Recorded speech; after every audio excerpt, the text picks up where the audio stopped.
Hi guys, so I was watching the videos from the House Bowling Reviews channel. Check them out, they're pretty cool. And I wanted to review some of the techniques of the people in the house. So yeah, this is what this video is gonna be about. So I'm not like a coach or anything like that. But I did notice these things in their techniques, and yeah, I just hope that what I say, I hope they'll find it useful somehow. Um, I don't know uh, if what I'm about to point out in their techniques, I'm not sure if they're good or bad things, but I think they're bad things and I think they need to fix them. But again, I'm not sure. But yeah, I hope they find this useful. I'm going to be pointing out specific parts of their techniques, and I'm going to be showing good and bad examples of like people who do it good and bad. Um, so like just because I show one good example doesn't mean that that's the only person who does it good. Yeah, so yeah, that's it. So we're gonna be looking at this video from Brad and Kyle. The music here is really good. I really like it. Shout out to Kevin for that.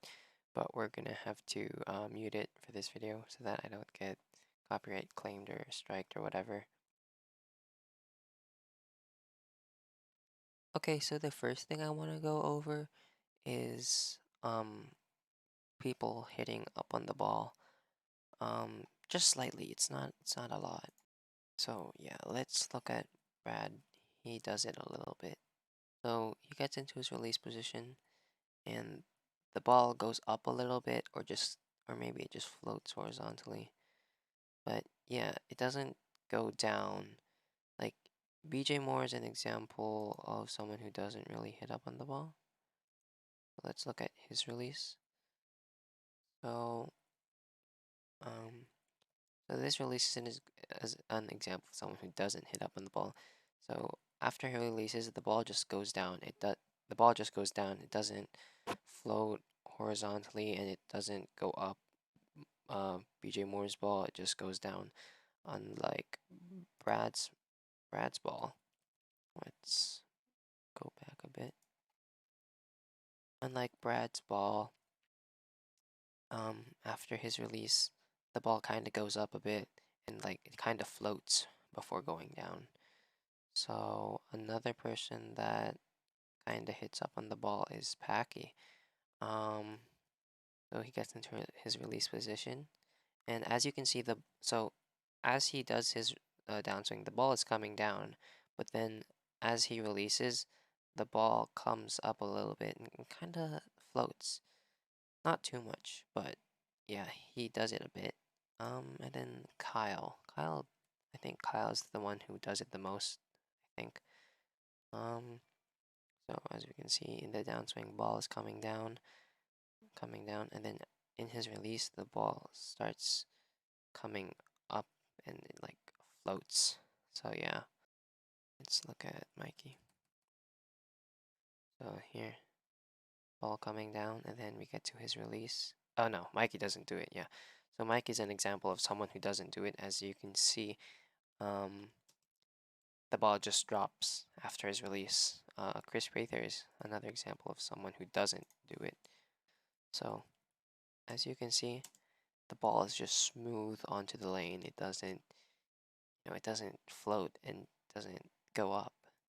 It just goes from the downswing to the lane. It's super smooth. So yeah, that's it. That's it for the hitting up thing. Okay, so this is like my 8th time recording this section, but basically what I want to talk about here is knee alignment. Um, I don't really know what to call it, but basically you don't want to twist your knee, or else that can lead to knee injury, and that's not a good thing. I think the best way to explain what I'm trying to show is to just play Prather's slide, because I think he's a really good example. Um, I think he's a good example of someone who does it properly. So, Yeah. As I play this, focus on his upper leg, his knee, his lower leg, and his slide foot, and how they're all straight and aligned. Also focus on his butt and how his butt doesn't really twist. So yeah.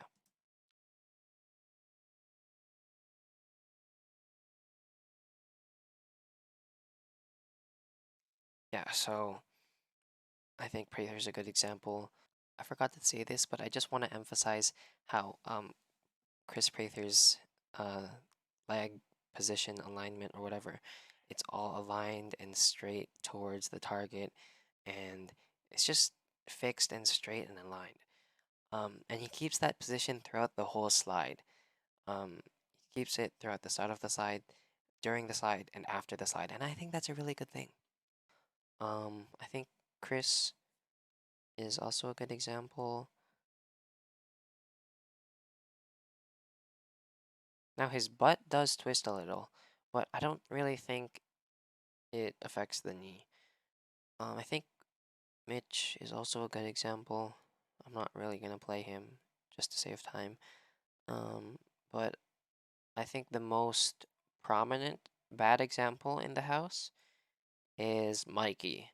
So, so as we can see here, his knee is in such a weird position. It just doesn't look like a natural position. His slide foot is over here, but his knee is all the way to the left. And I don't think that's a really good position. It looks unnatural. Um, it isn't like Prather's. Prather's position was really straight and aligned. Mikey's position just doesn't look natural. And I think that Mikey also knows this because um or at least I think Mikey's knee knows this because he gets into this position, but then after his release, his knee goes back to a more natural, more aligned position. The knee was here in an unnatural position, and I don't think his knee likes that. So I think that's why he goes into a more natural position as he releases. So yeah, I don't want Mikey to get knee injuries, so maybe he should fix it. I'm not sure if that's a bad thing, but I think it is. Um, yeah, I think Kyle Sherman does a similar thing to Mikey. I think Packy does a similar thing to Mikey as well. I think Darren does it slightly. Yeah. Okay, so yeah, that's all I have to say for the knee alignment section. So yeah. I'm gonna do another video after this because there's something in Mitch's technique that I also noticed, and I think that deserves a whole other video for itself because I think it's pretty important, and it's not just Mitch that does it. Um, but yeah, anyway, that's for another video. Yeah, so I hope you guys enjoyed this video, and I hope you'll watch my next video. Thanks.